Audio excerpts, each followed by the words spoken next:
El 24 de febrero la prensa estaba comedida, muy comedida. Así, Deia titulaba: Tejero pide la disolución de las Cortes y la formación de una junta militar que erradique el terrorismo. Avui se refería a España como tal, como España, en el editorial, y no insultaba. El periódico, también con comedimiento, aunque con más veneno que los demás, largaba un editorial titulado Viva la Constitución.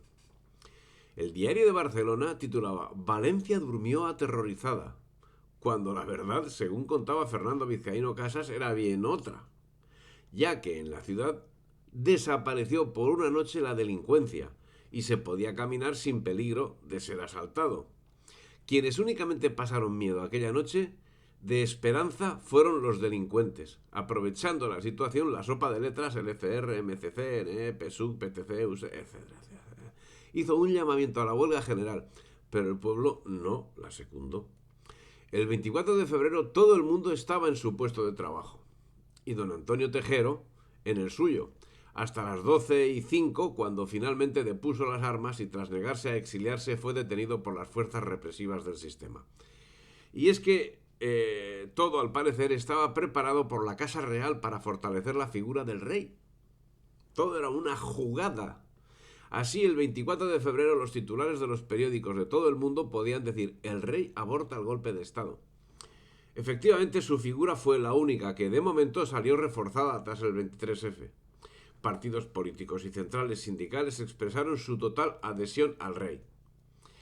A Tejero, a don Antonio, le ofrecieron la posibilidad de exiliarse, pero don Antonio Tejero era un caballero. Y ese era un extremo que no figuraba en la mente del héroe. Y era un contratiempo para el sistema, que se vería obligado a juzgarlo. La libertad de expresión tomó cuerpo en el secuestro de la edición del diario El Alcázar, correspondiente al día 24 de febrero, que por cierto no mostraba ningún signo de apoyo a la intentona. No hizo lo que yo sí hice, apoyarlo. Mientras tanto, la prensa, investida públicamente como intelectuales de una intelectualidad fuera de la cual no existe intelectualidad, lanzaban continuos panfletos disfrazados de reseña histórica con la única intención de atacar a quienes les tenían prohibido responder. Como les resulta propio, exigían que quien era lanceado por ellos se encontrase maniatado. De otra forma, como es natural, hubiese quedado a la luz la cualidad y el nivel intelectual de ambos. Así, Eduardo Aro Teclen, Juan Cruz Ruiz y otros cuyo nivel intelectual es medido primero por su condición, pudieron difundir su versión de los hechos. Los demás fueron acallados, ya que no pasaban el nivel, y ante ese hecho la cuestión intelectual pues no es de interés.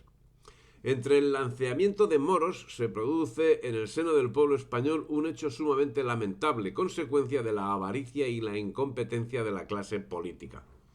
El día 1 de mayo moría un niño en Madrid por causas desconocidas.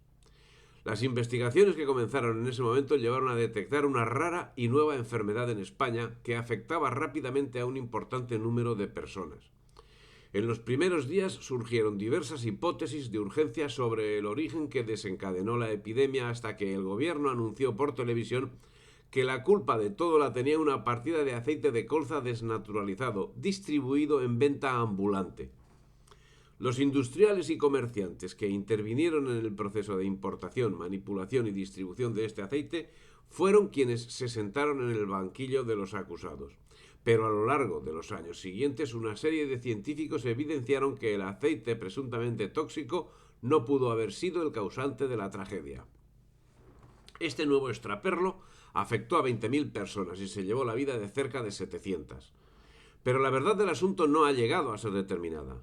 Hay quien asegura que la ocultación de la verdadera causa del síndrome tóxico impidió la curación de miles de españoles, mientras la ciencia, a los 3 meses, ya sabía que el aceite de colza no podía ser el causante del síndrome.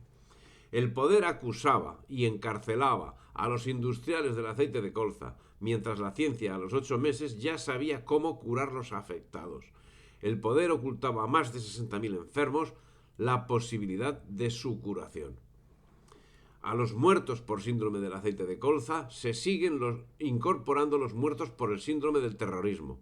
Entre el 5 de marzo y el 30 de mayo, fecha en que contra el interés nacional el Parlamento decide convertir España en miembro de la OTAN, lo que se convierte en triste realidad el día 10 de diciembre del mismo año, se producen los atentados con la cadencia que le viene siendo natural y se lleva por delante 14 personas más.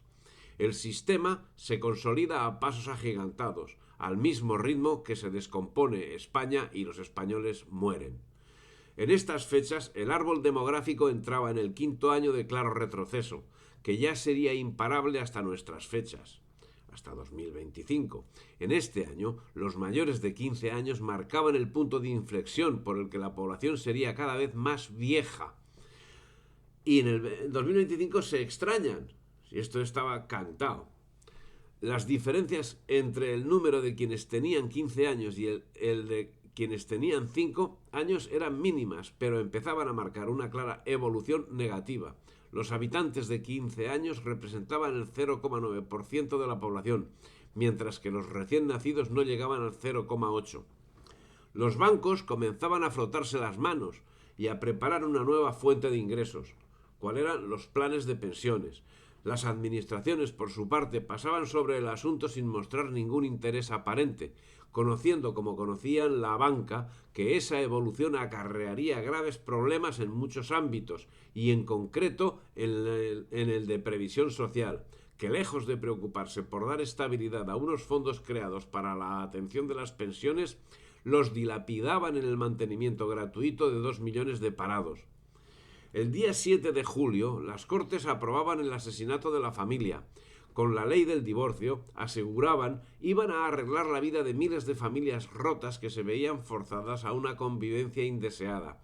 La realidad nos demuestra que la realidad es bien lo contrario. Es el sistema quien produce las discordias. En 1982, primer año completo de esta ley antifamiliar, apoyada por la Conferencia Episcopal que presidía Enrique Tarancón, se produjeron 21.463 divorcios, una cifra que en el año 2005 se elevó hasta 93.536, lo que supone un aumento del 355,8%, con el agravante de que la mayoría de los mismos son llevados a cabo por personas cada vez más jóvenes. O sea que a lo mejor resulta que decían que eso lo arreglaban del problema que venían de atrás, ¿no? Ya en el discurso de apertura de la 32ª Conferencia Episcopal, Tarancón anunció que apoyaría la ley de divorcio. Con un lenguaje en clave lo dejaba manifiesto. Decía: nosotros creemos firmemente que el matrimonio es indisoluble y todos los cristianos que sean coherentes con su fe no podrán acogerse a una práctica que ellos no pueden admitir. Estas palabras de Tarancón, seguidas de nosotros sabemos que el divorcio es un auténtico mal social de graves consecuencias de orden humano, fueron matizadas con la declaración de que la Iglesia no trata de imponer a nadie sus creencias y que ni somos los llamados a legislar civilmente ni queremos interferirnos en la actuación de quienes tienen esa responsabilidad.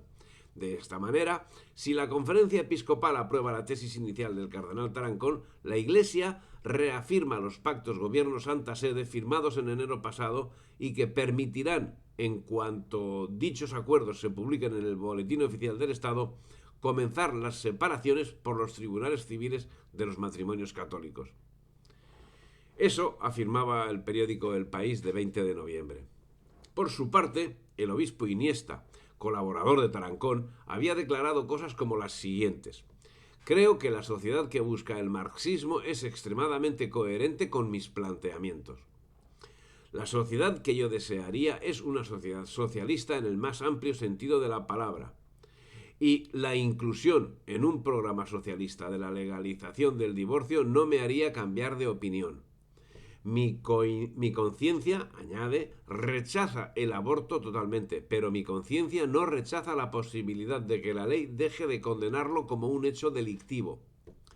Y en cuanto a los anticonceptivos, no solo no los rechaza mi conciencia, sino que hay que abrirles el camino completamente. Eso lo decía un obispo supuestamente católico de la Iglesia de España. Si te ha gustado el vídeo, dale me gusta, difunde y suscríbete al canal.